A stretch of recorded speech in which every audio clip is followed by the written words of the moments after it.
Acupuncture treatment.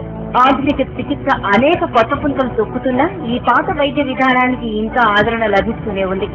ఎలాంటి రోగమైనా ఈ విధానంలో వెంటనే నయమవుతుందని రోగులు చెబుతుంటారు. డాక్టర్ గారు 1 month టైం ఇచ్చారండి. నాకు 15 days లోనే నాకు క్లియర్ అయిపోయిందండి. బ్యాక్ పెయిన్ కానీ, డిస్క్ కానీ, సయాట్రీ కానీ ఏ నొప్పి లేకుండా ఇప్పుడు చాలా హ్యాపీగా ఉన్నానండి. నేను నాకు 4వ రోజే షుగర్ 100% నార్మల్కి వచ్చింది. ఇప్పుడు షుగర్ తగ్గగానే నా షోల్డర్ కూడా ఉన్నాలో అసలు లేపలేకపోయేవాడిని. Now I can almost lift చేస్తున్నాను. మన శరీరంలోని నరాలను ఉత్తేజపరచడం ద్వారా రోగాన్ని నయం చేస్తారు. ప్రస్తుతం చైనాలో దీనిని బాగా పాటిస్తున్నారు. మన దేశంలో తమిళనాడు వంటి కొన్ని చోట్ల మాత్రమే ఆక్యుపంక్చర్ అందుబాటులో ఉంది.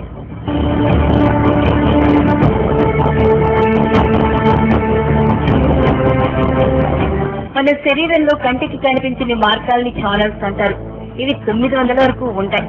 ఛానల్స్ ని గుర్తించి వైద్యం చేస్తారు. అప్పుడు నాడీ వ్యవస్థ యాక్టివ్ చెంది మూని రోగాలు దారికొస్తాయి. రోగం ఎక్కడుందో ముందు గుర్తిస్తారు.